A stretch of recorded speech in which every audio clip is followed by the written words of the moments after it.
I'm going to say it right now. This is as good as the whole costume cosplay thing is going to get with this series of videos, because after this, it's all downhill. Like, I do have this wizard's outfit from as a gift for my 40th birthday from my friend Hector.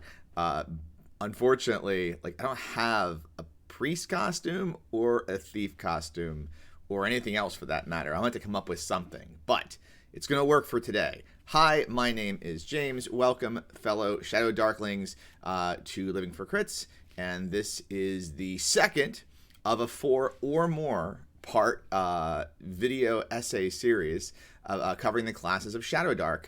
And last week I covered the fighter, and I'm really excited for this week because the wizard class is what I've played the most of in my D&D experience. The magic user was my very first character ever made in a D&D game back when I played. His name was Kid Wizard. It was a terrible, terrible name. He died in town.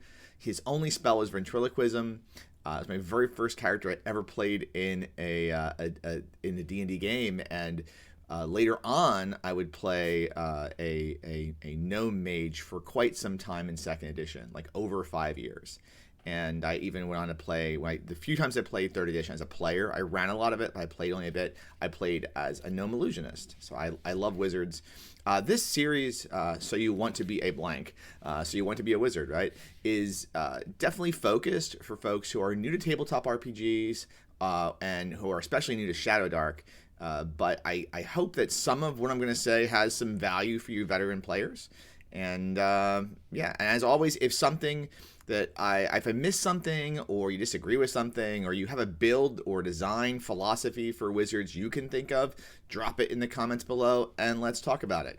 And never mind the fact that there's a little bit of a weird blip here. Unfortunately, the one thing with this is this is designed to wear with a squid mask, or not squid, a slug mask. It doesn't fit very well without it, but if I just tuck it up, it looks fine. I'm tempted to take the hood off, but I won't, for the sake of aesthetic appearances, right? So here we go. So you want to be a wizard, right? So my time with the wizard, as a class, or series of classes is long and storied. So back in my earliest days of AD&D second edition in the early 90s, I spent a solid 5 years, so up from part of middle school through all of high school into the first year of college, playing Lucky Lightfoot, the gnome mage.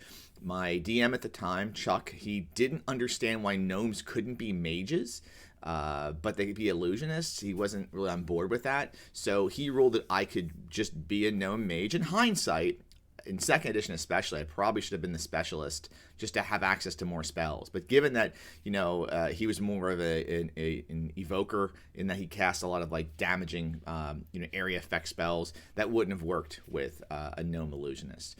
I experienced all the ups and downs of being an arcane spellcaster during that time. I remember having very limited access to spells. As I said, my very first character, died having only access to ventriloquism. Lucky Lightfoot had access to definitely a few more spells. I think we all started at 3rd level, so we could all cast like 2 first level spells and 1 second level spell, all the wizards in the party, all one of us.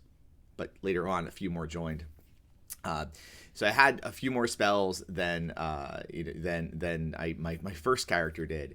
But you only cast them as many castings per day as you had. You memorize them, right? So to pick which ones you'd memorize each day, and once you cast them, they were gone. I remember having to fall back on my limited weapons when melee came up. So when a wizard is done with their spells in basic D&D and in BX or AD&D, they've got to find other ways to be useful. You can't just keep asking the party to sleep because you're out of magic missile. You've got to find other ways to be useful, and I did that. I remember having my spell book stolen by another character in the game who was a multi-class cleric thief, a gnome cleric thief who was working against me. There's a lot of PvP in that game, so I remember spending at least, it was probably close to a dozen sessions without any access to magic. I was using my money, I was using magical items that I had found. Fortunately, I was able to find a wand of lightning bolts, and I was using a hired, not hired, I purchased an animal to protect myself. So I used all of that for those levels, and I learned how to become effective without having access to spells. And I remember growing in power. That those early games, I felt in that campaign there was a bit of bullying between some players and others, but as time went on, Lucky became like the most powerful character in the game, especially when you get like 15th level. Like when you start getting access to high level magic in those old school D&D games, you're pretty powerful. So I loved playing as that class, and Wizard has had a soft spot in my heart as a class in any iteration of D&D or any kind of retro clone, and Shadowdark is no exception. So why would you want to play a wizard in Shadowdark? Well, if you're interested in the long game, making that transition from a weak scholar to a mighty archmage, the wizard could be for you. If you want to roleplay the acquisition of knowledge and power first and foremost, and want to have your own personal quests at the table, when you venture into these dungeons, that's a great reason to make the wizard your chosen class. And if you enjoy problem solving and figuring out ways to use your magic and in new and unique combinations, you can't go wrong with a wizard. So let's break down the abilities and talents of wizards in Shadowdark. This is going to be in many ways the exact opposite of last week's fighter video. So as opposed to the fighter, you are very weak, tied with the thief for the least amount of hit points with 1d4 hit points per level. You're limited to, you have the worst weapon selection. You're going to have daggers and staves. Both do a d4 damage. I'm hard pressed to say why one would use a staff instead of a dagger. You're going to use a gear slot to take it up. It takes 2 hands to carry it, which means you can't carry a torch when you have a staff. The only benefit to a staff that I see is that you can use it to poke and prod ahead of yourself. So if you don't, if you have the gear slots, take one of each. Okay. If you don't, I would always go for dagger. As you gain, I'm sorry, I'm skipping ahead. I have a lot of show notes here, a lot of notes.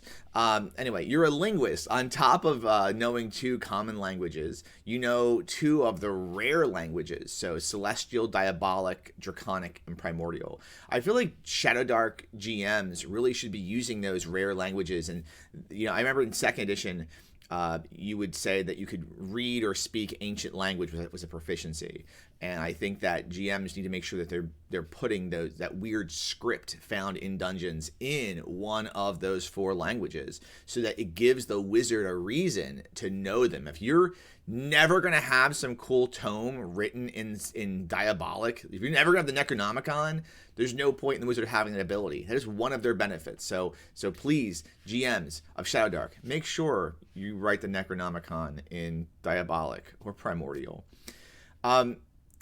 And the core of your character obviously is a wizard's magic. So magic is why you have chosen this class in the first place. You're going to start the game with knowledge of at least 3 first level spells. Talents might bring you more. As you gain levels, you're going to automatically learn new spells that you can select, but you can discover new spells by when you find scrolls in game with wizard spells on them. You can grab those scrolls. It takes a cast. It uses the scroll up, but you can learn the scroll with an intelligence roll to put it in your own memory bank and have access to it.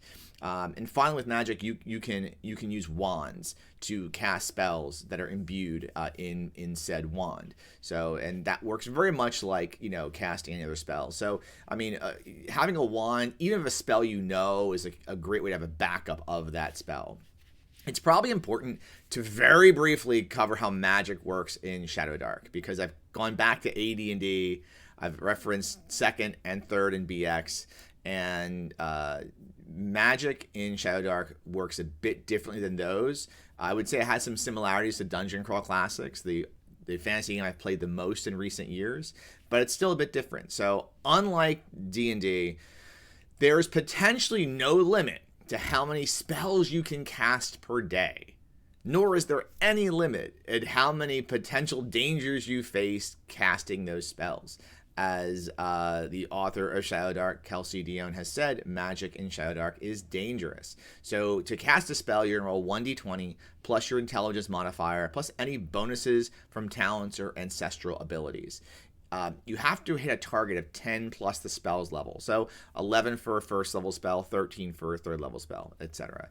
So if you succeed, the spell is cast. And you can cast it again later. If you fail, you lose the spell for the day. And if you roll a 20, that's a critical success. That's great. You're going to double one of the numerical values of the spell. So that magic missile may do 2d4 damage, or potentially you can have something last for twice as long. That what's it called? Floating disc. Maybe floating disc is going to last for 20 rounds, not 10, which is fantastic, especially since crawling rounds take a lot of time. If you roll 1, that's a crit fail. That's a roll on a wizard mishap table, which means you might take damage, have gear destroyed, have the spell malfunction, or maybe make yourself of the target, and more. If you roll low enough, you can have multiple effects go off. It's bad news. So every time you cast a spell, there's a 5% chance you're going to mishap. So, the idea of sitting back and just rolling the same, just casting over and over again, especially when you're higher in level and you hit those targets easier, it sounds great, but you're gonna have some danger there. You might want to chuck a dagger, right? All right, let's go back to the wizard class. You have some talents available, like every class does. The first is if you roll this, you get a +2 bonus to intelligence or a +1 to your wizard spell casting check. Until you get to an 18 intelligence, I see no reason why, because the stats max out, the bonuses max out at 18 to give you, you get +4 to your bonus at that point. I wouldn't worry about the intelligence check bonus or the spellcasting check until you got to the 18 intelligence.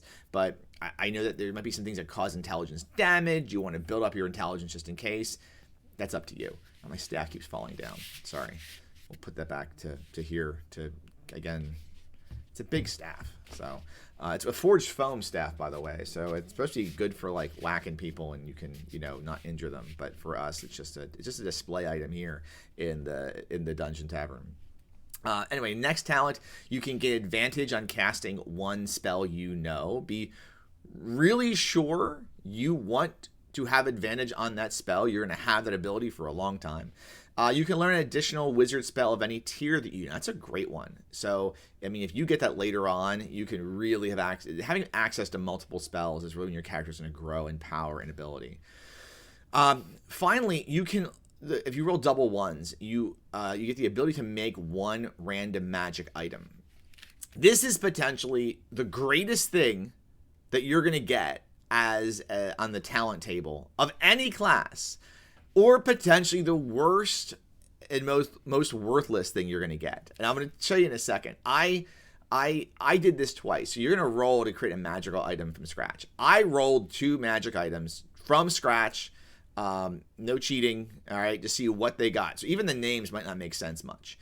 And I rolled one that's terrible first and one that's awesome second. I'm going to tell the awesome one, or the good one. It's not awesome. It's good. Let's discuss the Lost Eye of Brack. So this is completely random, including the name. I rolled armor with 1 benefit, personality, including a virtue. So you get a shield with a +2 magic bonus. That's fantastic. Wizard can't use it, so you're handing this off to your fighter or your party's priest. But I guess you added something to the party. You're gonna have. So I rolled. It has the weird trait that it oozes blood. And the benefit is it treats critical hits against you as regular hits. That's going to come in handy occasionally. And then finally, as a virtue, sometimes the shield will provide helpful strategic advice. That's a pretty cool item. If you have that at first level, that's going to really give your party something that they can use, not just for in combat, the fact that a shield with a +2 bonus is going to be a +4 AC bonus holding that shield. It's also something you're going to have role play with. What's the Lost Eye of Brack say now? The other item I roll, which is just terrible, is the Demonic Skull of Ages. It's a ring with tiny wings. I guess a little miniature skull with tiny wings. I rolled a utility item with a curse, no benefits, and no personality. When you wear it, you have disadvantage on con checks. That's it. So going back to the beginning here, one of your talents could be to roll up a ring that gives you disadvantage on con checks and nothing else. It's, again, wizard magic in this game is going to be, it's going to be both ends of the spectrum. It's going to be crazy awesome, or it's going to be awful terrible. And like, well, I roll, it's going to be somewhere on either end of the spectrum, never in the middle. So I wanted to, like last week I discussed there being some variants for the knight. I'm sorry, for the fighter. Knight being one of them. The sword and board build is the knight. For wizards, and those builds for fighters, they are strongly based on your stats and your equipment. But for wizards, I think it's really dependent on the spells you choose, especially at first level. And since you do have the ability to learn every spell, if you want, as long as you find enough scrolls, technically you could do all of these things. I think my hood is going forward. You could have all of these abilities, right? You can do all of the things. But at first level, you're going to have to make some choices. So I've got 3 options to choose from. The first is the Delving Mage. A Delving Mage tries to do a little bit of everything because you have no idea what's going to cross your path once you go below the ground. This is the this is like the jack of all trades wizard. This is the utility wizard. This is the wizard that is going to be there to get the party in and out in one piece as fast as possible in the dungeon. So you're going to be balanced in your build. Take an offensive spell like Magic Missile or Burning Hands, a defensive spell like Mage Armor or Protection from Evil, and then something that is going to help everyone. I think Light is a great spell choice in Shadowdark. That's a spell choice that in a lot of other iterations of D&D or fantasy RPGs is just overshadowed because so many like Ancestries have access to infravision. There is no infravision, dark vision, shadow sight in Shadowdark. So you really need to have some kind of light source. Being able to use light as a spell is just absolutely fantastic. So don't be afraid of taking that. A human wizard is going to offer you the additional talent, which could be an extra spell. And an elf wizard is going to give you an extra bonus to your spellcasting roll. So if you're going to go for the Delving Mage, max out your survivability when it comes for the party as a whole, I would say, go with the human or the elf. On the flip side, if you want to, if you're not afraid of battle and you want to wade into combat, even though you're a wizard, and if your stats are more like, I would say more balanced possibly, if you're not rocking like an 18 intelligence wizard, like the stereotypical wizards like Raistlin from Dragonlance. I always said Raistlin. Low strength and constitution, high intelligence, right? But if you're built like 14 strength, 12 dex, 14 con, 15 intelligence, if you really lucked out in your rolls, but you're just kind of balanced, in that instance, consider playing what I'm calling the Warcerer, like a warrior sorcerer. I think Battle Mage is used somewhere else, and I felt like last year I stole Knight and Slayer from the old D&D 4e Essentials. I didn't steal it like on purpose. I think I subconsciously stole it. So we don't need Battle Mages, we need Warcerers, okay? So the Warcerer is a build for when your intelligence is decent, but you also have good strength, dex, and or con. Mage Armor, you want that up all the time. Just like, in fact, if you have the ability to have a spell you cast at advantage, make it Mage Armor. Just throw that thing up and boom, you've got, like, you're wearing chainmail. And then if you have a good dex, that's great too. And then boom, dagger in hand all the time. Have the daggers out. You're going to hold them. You're going to stab with them. You're going to chuck them. Do everything you can with that dagger. It's a D4 damage weapon, but look at the thieves. They're in the same boat, just with D4 damage weapons. You might want to have a spell to deal with multiple foes. So Burning Hands or Sleep are both great with that. And you know what? You're going to kill so many bad guys in the dungeon. You have so much cool swag. You're going to haul it away with something, floating disc. Drop that down, take the loot away, and that's a great build for the Warcerer. I would say dwarves are going to make for a very hardy Warcerer because they're going to have the extra 2 HP at first level. Plus, they're going to be able to roll hit points with advantage going up in level. That, in general, is great for a dwarf. Whereas you couldn't be a dwarf warrior in 2nd edition. The ability to be a dwarf warrior in Shadowdark is pretty cool for that purpose there with hit points. Another cool option would be if you want to roll the dice, literally, or roll less dice on hit points, would be the half orc with the bonus to hit and damage with melee weapons. You will be fantastic with that dagger or staff. So, finally, and I really struggle with what to call this character build, but I'm gonna call it the Heistmancer. So if your GM is looking at doing more than just dungeon crawls, and you're like in a Lankmar situation, your magic is gonna be most useful when you're affecting the minds of others. And this could have some limited ability in dungeons at times, especially dealing with undead or greater entities. But in town, this character is going to be fantastic. This character is such a great role-playing build that if you go with this, you may not need to worry about, casting Burning Hands, because you charm person someone into being your Burning Hands for you, because they're going to like run into combat with a club or a short sword and just be your minion. So charm person and sleep allow you to find success without leaving a trail of destruction behind yourself. And then detect magic's a must, because you're going to be heisting, right? And then finally, for those times when you got caught, Featherfall, Alarm, and Hold Portal are going to allow you to escape the scene much easier. Goblins would be great as a Heistmancer, because when you're surprised, you get a chance to do something, and that might be to drop a charm person or sleep spell, or better yet, halflings with the access to invisibility.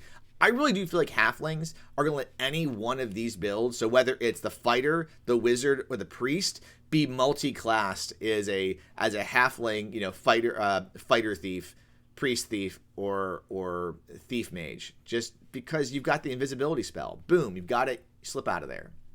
So I like the Heistmancer. Just like last week, I really liked the fighter thief build that we came up with. I enjoy this one as well. I think it'd be a fun way to play a character. Plus, it's more problem solving.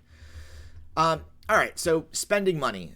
Again, complete opposition of the fighter. You don't need much money. You get, it's if I remember correctly, you may at most roll 60 gold pieces, but at least at the very bottom you're going to roll 10 gold pieces, right? That's all you need. 10 gold pieces buys you a crawling kit, 2 daggers, a staff, and a bag of caltrops to dump behind you in case something's chasing you. That's fantastic. That's also 7, 8, 9, 10, 11 slots. Can you carry that? I guess you could if you have enough strength, but you might have a challenge carrying lots of things, because your build isn't about smashing things and picking up stuff and hauling it around. Or is it? Floating disc. It's first level spell. Maybe you can get a wand of floating disc. That would be fantastic. For 10 rounds, you can carry up to 20 slots worth of stuff. And with always on initiative in Shadowdark, that doesn't mean like 10 seconds. That means 10 rounds, 10 turns of the table. So as long as you keep rolling, you can keep hauling all of the swag out of the dungeon. So we got some tips at the table for playing the wizard. So first off, set your goals early, okay? You aren't just questing for gold and glory. You are on the hunt for knowledge and power and more magic and special items. And unless there are other wizards in the party, you're probably the only one on this path. Now, you can let your other party members know and make them your accomplices, or just talk them into doing things for you and make them your minions. That is the true path of being the wizard.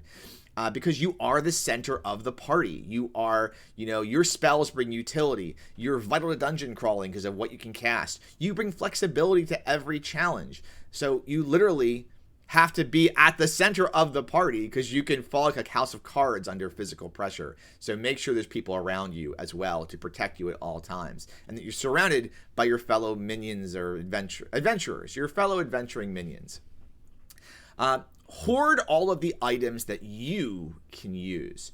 Scrolls, they're yours. That shouldn't be a question. Grab those scrolls and commit them to memory so you have more magic at your hand. Wands, they should be yours. But later on, if I do a bard video, I might say all the wands should go to the bards, since bards can't cast magic without wands. So it's a toss-up there. But then look for ways to boost your armor class early. Maybe it's bracers, maybe it's a ring, maybe it's some other magic robes, something. Look for a way to be more defendable, more indestructible as time goes on. For Lucky Lightfoot, it was, bracers of like armor class, whatever those were called back then. That's what, got him, and some iron stones. boosted his AC. Finally, help your fellow minions out. Carry a torch. You can have if you don't have the light spell, if you're just lacking in light in general, dagger in one hand, torch in the other, that's fine. It's probably the character class most built for carrying the torch, in my opinion. Because, the fighter's going to want to have either two hands on a weapon or a weapon and shield. The priest is in the same situation with weapon and a shield. The thief, you don't want a thief that's trying to, how hard it is to move silently or hide in shadows when you have a torch in your hand? It's impossible. So you should be holding it. Or make the warlock hold it, because they don't have spells and they have it at free hand. Why not? So in conclusion, why would you choose to play a wizard? Because they're the best. They're fantastic. And when you choose to be one, you are choosing to go on your own path of awesomeness. You're on your own quest. You become the heart of the story, at least your story, right? And really everyone else's story. People are going to remember what you do at the table. All that dungeon crawling, treasure grabbing, and monster slaying, those are all side quests on your path to true power. But ultimately, these are just my thoughts on the wizard. I'd love to hear your thoughts on the wizard. How would you build and play a wizard in Shadowdark, or any other old school game for that matter? Comment below, let us all know. And thank you for spending time with me here at Living for Crits, and I hope you have a wonderful week gaming.